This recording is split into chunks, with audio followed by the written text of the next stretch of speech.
Hey, Andy, did you hear that the Kingfisher's wife is going to Philadelphia for the weekend? Yeah, I heard something about it. Yeah, and she leaving the Kingfisher all alone in the big city. Well, all I can say is the big city better look out, because that Kingfisher... The makers of Rinso bring you the Amos and Andy Show.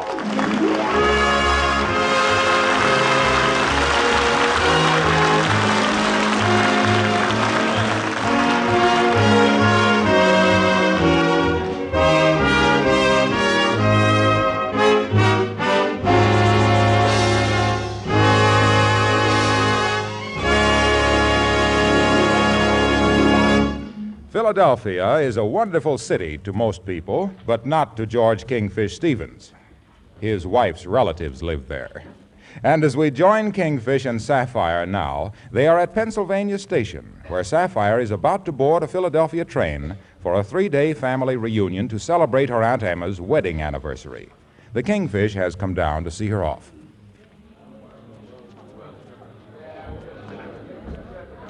George, I'm going to feel embarrassed at this family reunion without my husband along. Won't you change your mind? Now, look, Sapphire, we done already been over all of that. I admit that relatives has got a right to be repulsive. But with you relatives, I'm going to tell you that privilege is being taken for a beating. Now, wait a minute, George. There's nothing wrong with my relatives. Oh, no, there's nothing wrong with your relatives. Take your Aunt Emma, for instance. Now, there is a nice, friendly type.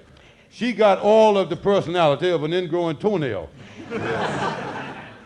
George, you stop insulting my relatives. What about your own? Yeah, at least my relatives don't force themselves on you. Oh, they don't, huh? No. Well, what about them 2 nieces of yours who wanted to come up from Georgia to visit us this week? And that reminds me, did you telegraph them that I'd be away and not to come? Yeah, of course I sent them the telegram. I sent it last night and told Mary and Jean not to come up to New York. Well, I'm certainly glad. Yeah, well... Attention, please. Philadelphia Limited, leaving on track 12, gate now. Yeah, well, that's you, Sapphire. Better get going, honey. Yes, George. And by the way, do you have enough money? No, I ain't, honey. Well, that's good. Then you won't get into no trouble. Goodbye, George. I'll see you Monday. Sapphire, honey, oh, me. Alone in New York for 3 days, and all I got is 48 cents. Oh, well, better get moving. Ain't gonna make no money down here at the depot. Oh. Maybe this man can help us, Sadie. Yes. Excuse me, mister. Can you tell us where the Traveler's Aid Society is located? Traveler's Aid, let me see now. Well, you see, we just arrived in New York, and we thought they might help us to find a place to stay up in Harlem for a few days. You don't happen to know somebody who would have a vacant room, do you? We only need it till Sunday night. Sorry, the only vacant room I know is at my place, and of course that is out of the question. Please, miss, if you got a vacant room, won't you let us have it? Sorry, it's absolutely impossible to rent you my place. We'll pay you $5. Here's the key to my front door. But what about you? Where you gonna stay? Oh, don't worry about me. I got a friend that I can talk into letting me stay with him. Come on, girls, I'll show you the way.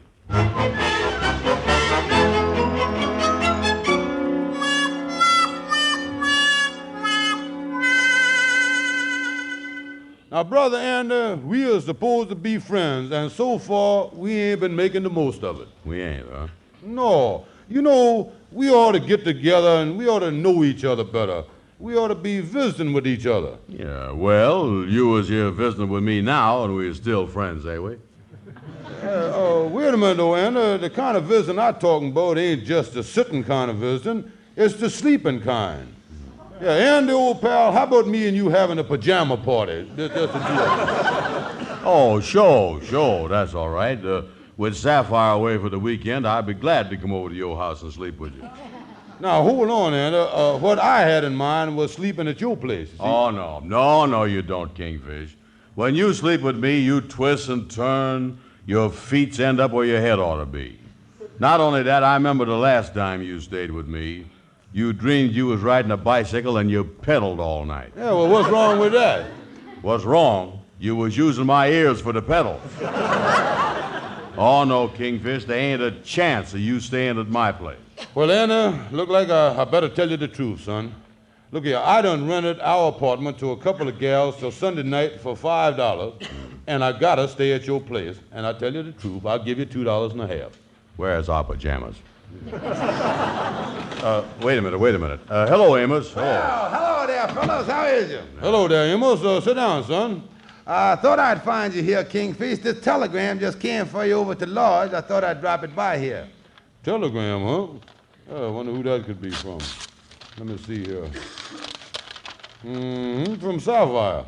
What'd she say, Kingfish? They say here, Aunt Emma has got flu, returning tomorrow. Let you know later what train. Hey, wait a minute. Sapphire gonna come back tomorrow. Yeah, what you gonna do? Yeah, what's the trouble, Kingfish? Well, it's a long story, Amos. Look, Andy, I gotta rush right over to the place and get them two gals out of there.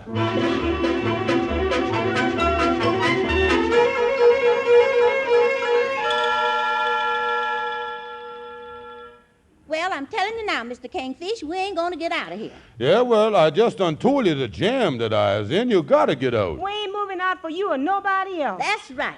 We ain't going no other place, 'cause we ain't got no other place to go, and you can't put us out. What do you expect us to do? Sleep in the park? Yeah, well, when you come to think of it, what's wrong with that? Out in the fresh air all night, see the beautiful sunrise, policemen patrolling up and down protecting you. Yeah, if I didn't have a lease on this house, I'd move out there myself. Yeah, I'd get out there. Yeah, can I help you girls pack up now? Listen here, mister, we ain't leaving here for you or nobody else till Sunday, and that's final. Oh, me. Who can I get to move out of their apartment and get them gals a place to sleep?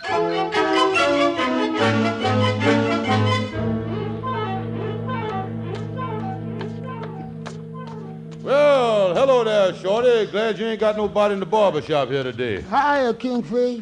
What's the matter? You sure do look worried. Oh, I just done had an argument with two gals, Shorty.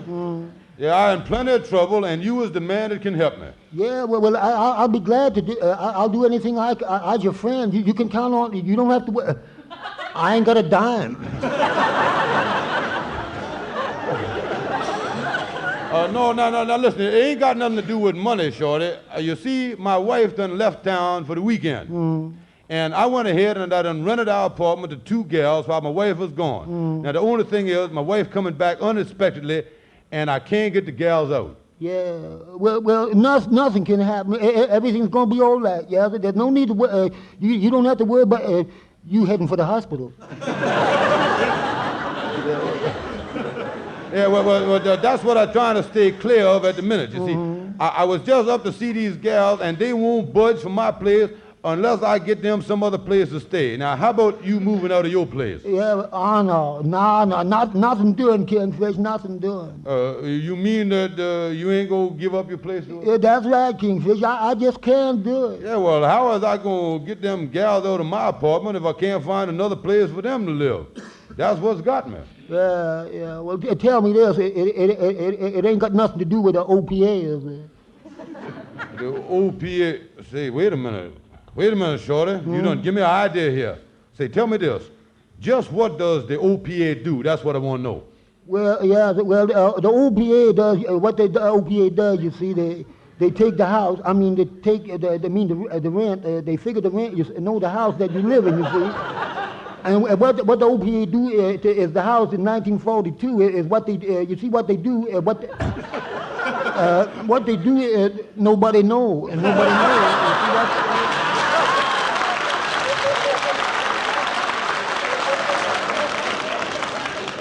what? Well, anyway, Shorty, look here, you done give me an angle that I needed. Now, look here, I know exactly what I'm going to do. This OPA thing is great. Say, tell me this, do you know where I can find Andy Brown? Andy Brown? Well, yeah, he was over the office. That is, I seen him at the pool at the law. I mean, he was. I ain't seen him for 3 days.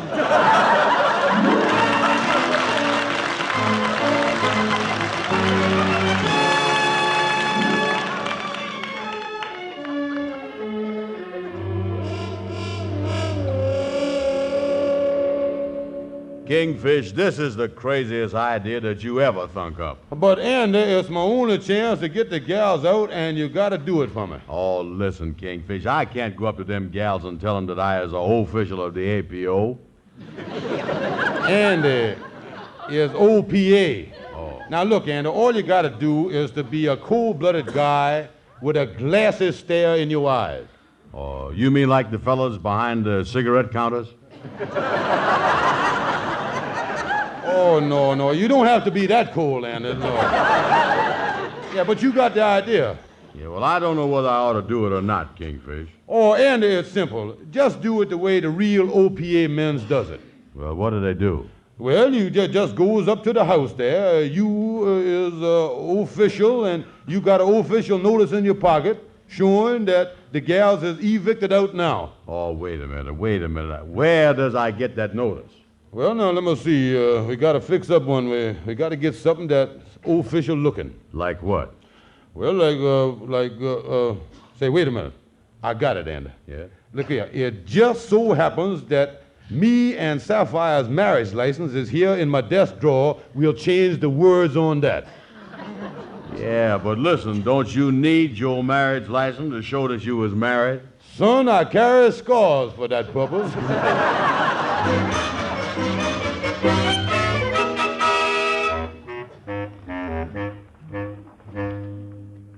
I done rung the doorbell, Kingfish. Now, do you think these gals really gonna think that I is from the OPA? Oh, sure, Andy. We was pretty smart, all right, the way we changed your marriage certificate to look like a eviction notice. Yeah, wait a minute. I hear him coming. Yeah. Oh, it's you again, Mr. Stevens. Yes, it is. I'd like to present Mr. Andrew Brown here. Miss Brown happens to be the head of the OPA and vice president in charge of evictions for Harlem. The OPA? Yeah, if you don't mind, we'll just step inside. Get your foot in the door there, and stick it in there. Excuse me for protruding, but I didn't catch the name. Well, I'm Sadie Gibson. Yeah, well, sorry, that's going to be a little unpleasant, but let's get down to business here. I suppose you're here to try and put Dorothy and me out of the apartment. To tell you the truth, miss, it's all right with me personally to let it go, but Mr. Brown here insists on putting you out. He is the meanest, the cruelest man the OPA done ever had. Tuffy Brown, they called him. What's the matter, Sadie? What's happening? Oh, Mr. Stevens here again, Dorothy. This is Mr. Brown from the OPA, and he's going to put us out. Yeah, well, go ahead, Tuffy. Say something cruel. Hello, Dorothy.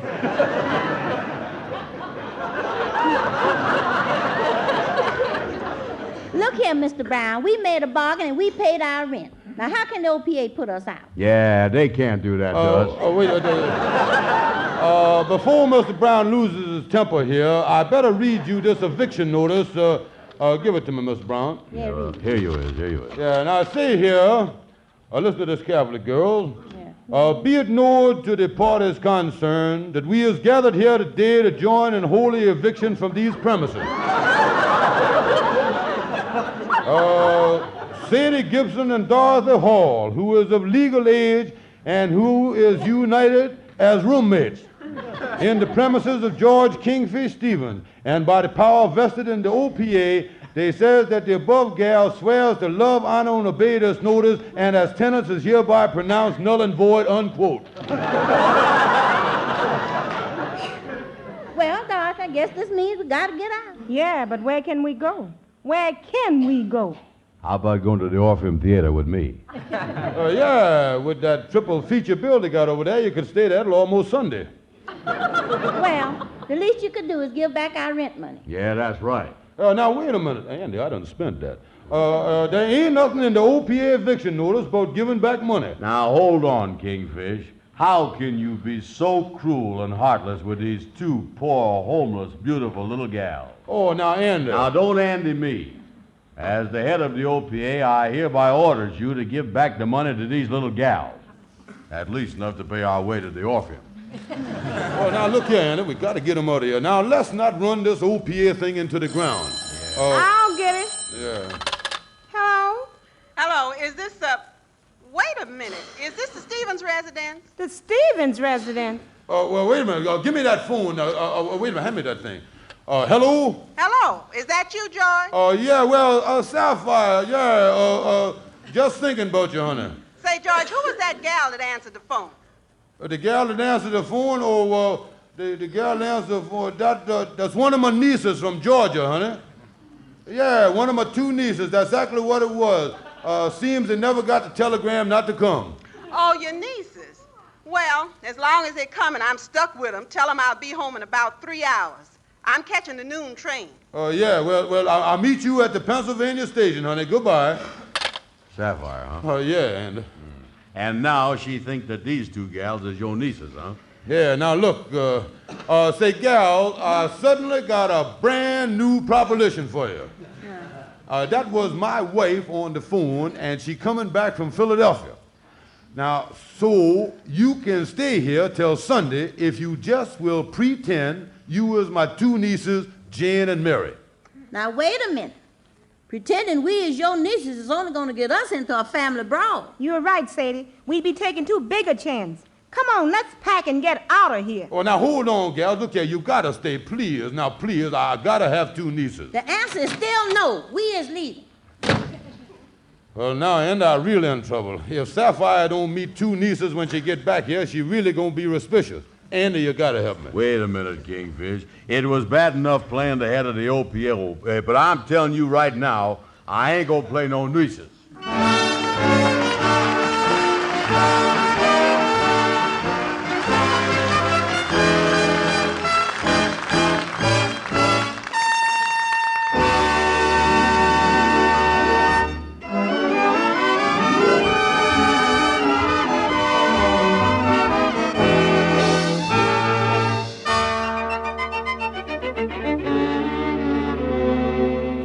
Well, leave it to George Kingfish Stevens never to give up without a struggle.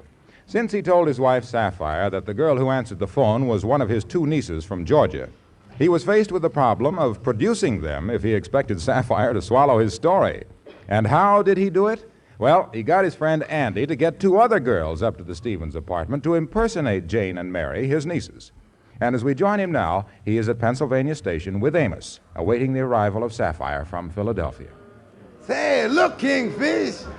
I guess the people from Philadelphia train is coming up the ramp now.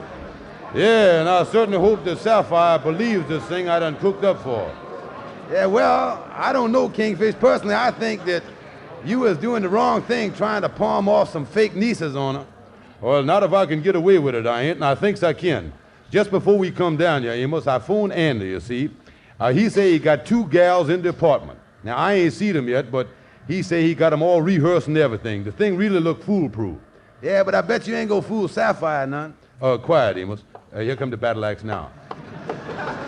Here we is, Sapphire, darling. Here we is. Well, hello, George. Amos, it sure was nice of you to come down with your taxi cab. Oh, glad to do it, Sapphire. Here, let me take your bag. Yeah, do that, Amos. It's too heavy for Sapphire. Well, come on, honey. Let's get on home. My nieces is dying to meet you. They're wondering what you look like. Well, I've been wondering what they look like, too. By the way, what do they look like, George? What do they look like? You know, the usual things. Arms, legs, standard equipment, yeah.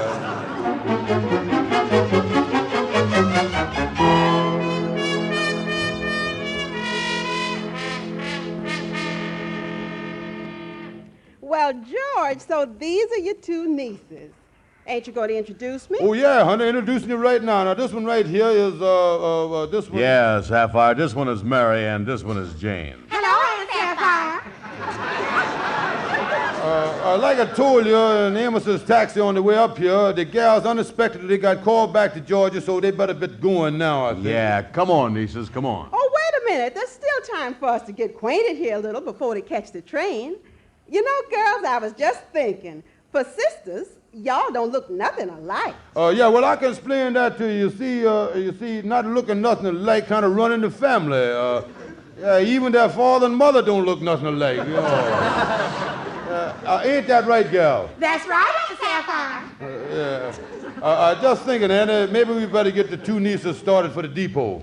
Oh, there's still plenty of time to visit with Mary and Jane. I got lots of things to ask them. Yeah, well, before we get into that, I'm going to take my nieces into the kitchen and make them some lemonade. Well, hurry back, because I'm just dying to talk to them. Yes, I is too.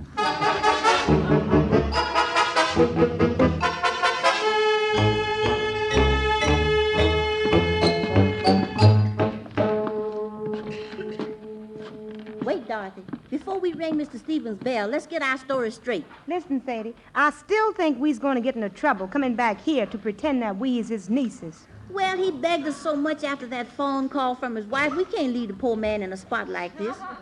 Nothing will go wrong as long as we just remember that you is Mary and I's Jane. All right, then ring the bell. Okay. And don't forget to let Mr. Stevens do most of the talking. We'll just agree with everything he says. Yes? What can I do for you? Well, I guess you is our Aunt Sapphire. We is Mr. Stevens' two nieces. Yeah, you know, the ones from Georgia. Nieces from Georgia? Well, come on in, but I think this is going to be a big surprise for your Uncle George. Oh, George, forget that lemonade and come on in here. Right this way, girls, in the parlor here. Come in, Aunt Sapphire. Uh-oh, where's my hat? Did you want me, honey? Yes. I wanted you to know that two more nieces has just arrived from Georgia. Yeah, I's Jane. And I's Mary. And I is leaving. Come back here, Andy. Now, George Kingfish Stevens. Oh, that's my full name, honey, full name, yeah. Yes, looky here, we're going to have a showdown right now. Well, now, look here, honey, I can explain everything. You're going to have to. You two nieces in the kitchen. Come on in here. Come on, Aunt Sapphire. What is it, Aunt Sapphire?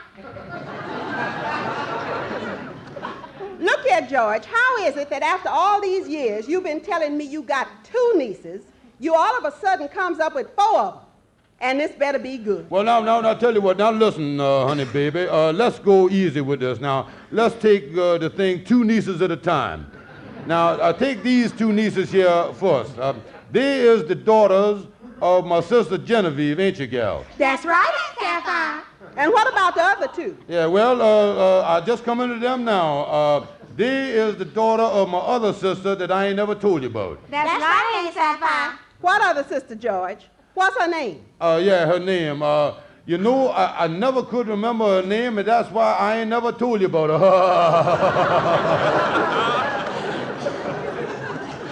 Is you gonna ask me to believe that? Yeah, well, I ain't gonna ask you, but you could sort of volunteer to. Well, now that everything is straightened out, I guess I'll run along. Sit down, Andy. Yes, yeah, thank you. And now, George, while you is still able to talk, I'd like to know how come your two sisters named their daughters here Mary and Jane? Yeah, well, now, the reason for that was, say, by the way, gals, did your mothers ever mention why they name you both Mary and Jane? No, Uncle George. Why?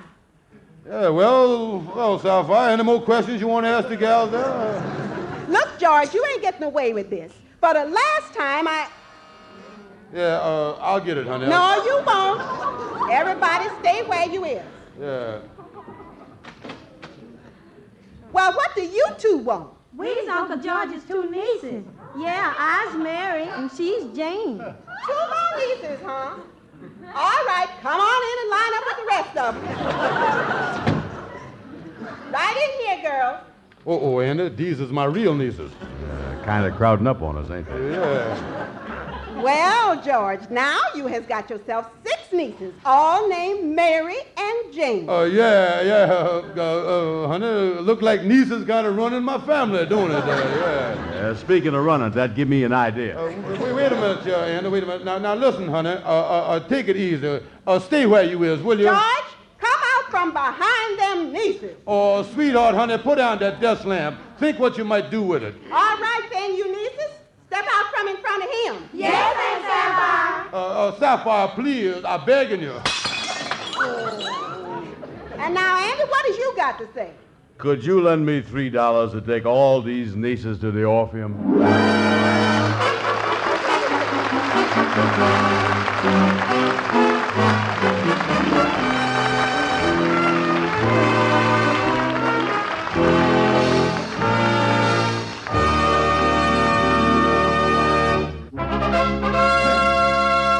Now, here is something important. Be sure to be with us again next Friday night at this same time when Amos and Andy will have as their guests, listen closely, folks, the guests next week will be Jack Benny and Rochester. Yes, sir, both Benny and Rochester on the Amos and Andy show next Friday night. Well, say, wait a minute, folks. Amos and Andy are in their office now. Let's open the door and see if we can get a line on anything. You mean to say, Andy, that you and the Kingfish is going to open up an employment agency? Certainly we is. All kinds of employment work. If a fellow needs a new valet, we'll get him one. If a valet don't like his boss, we'll get him a new job. Oh, Amos, it's going to be great. Well, folks, I guess we can just about figure out what's going to happen to Jack Benny and Rochester next week. Don't forget to listen in.